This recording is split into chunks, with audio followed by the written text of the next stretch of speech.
Just minutes into this morning's Board of Curators meeting, UM System President Tim Wolf approached the podium and immediately announced his resignation. I definitely noticed a lot of people walking around downtown, and those people aren't just going to see the movies. The first step to getting an absentee ballot is filling out a request form. This right here is the Cole County Clerk's website. So all you need to do is click the absentee ballot request button, click the application link, and it'll download right there for you. Most people told RKOMU8 reporters that they were actually here to see Hillary Clinton, not Bernie Sanders. But now, just months later, Clinton and Sanders are just neck and neck in the polls.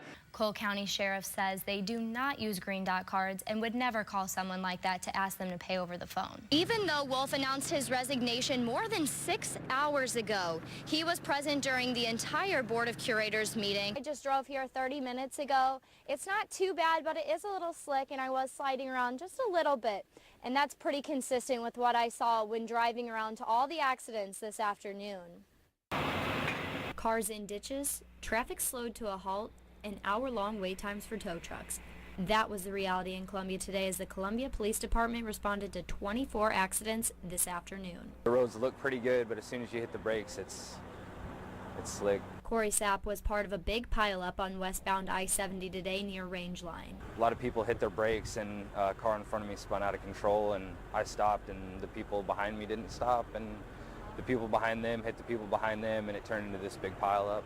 A CPD officer told me this accident was confusing because nobody could figure out who hit who first. This accident, as well as another a few miles further down westbound I-70, kept traffic at a near halt for about an hour. Earlier in the afternoon, one person was taken to the hospital after a two-car pileup on US 63 near Brown School Road. We've had several accidents. Most of them are minor because people are going slower. We've had a couple rollovers. But nothing of any significance or anything major as far as injuries. Blomenkamp says he cannot stress enough the importance of slowing down and giving the car in front of you plenty of space. Blomenkamp also warns that the roads just won't be any better tomorrow. He says if you can avoid it, stay off the roads tonight to allow the crews to really get in there and clear the roads to the best of their ability. Reporting live from Columbia, Amber Smith, KOMU8 News. Senator Kurt Schaefer proposed a resolution today that would establish a University of Missouri System Review Commission designed to look at university leadership. A lack of leadership. That's how Senator Kurt Schaefer referred to University of Missouri administrators regarding racial protests on MU's campus last fall.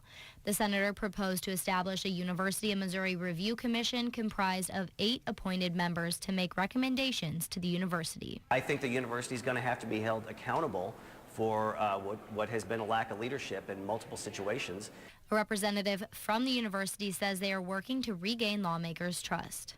We have worked tirelessly to rebuild the confidence and trust with our legislators.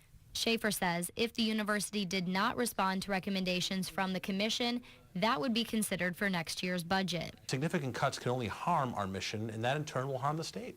Schaefer's resolution follows a proposed budget cut to the University of Missouri. The House budget leader proposed giving the University of Missouri system $8 million less in the next budget year. Fougere says funding cuts would lead to higher tuition rates, which would likely cause students to go out of state for higher education, and they may never return back to the state. University of Missouri leaders will meet with lawmakers at the Capitol tomorrow. The House Budget Committee is currently working out details of the state budget at the Missouri Capitol, including whether they will still cut money from the UM system.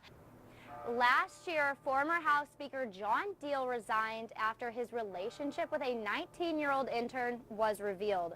Former Senator Paul LeVota also resigned after allegations of sexual harassment by 2 former interns. A group of women got together and decided that something needed to be done so that women could feel comfortable working in the male-dominated field. Everyone expects to feel comfortable when they go to work. However, many women in Missouri government revealed they had been sexually harassed by coworkers. As the former assistant minority floor leader for the House, I was harassed by lobbyists when I was serving in the Missouri House.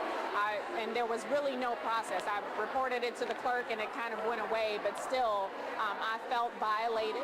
A group called the Women's Policy Network of Missouri launched Tuesday with a meet and greet reception for women of all ages working in government. We wanted to respond to what was going on in Jeff City with the interns being harassed by legislators, with legislators having to resign for harassing interns. Jones said the event was meant as a networking tool where women interns could meet older women in government and have people to confide in if they were to feel unsafe at work. Then I like the idea of the fact that some of us that have been around for a while can help mentor maybe some of the up-and-coming women, because sometimes it's difficult to be a woman in politics. Jones said the group hosted the event at a restaurant because most sexual harassment in government takes place after hours when lawmakers are out drinking. There are no other events planned, but Jones says they would like to have more in the future. Reporting live from Jefferson City, Amber Smith, KOMU 8 News.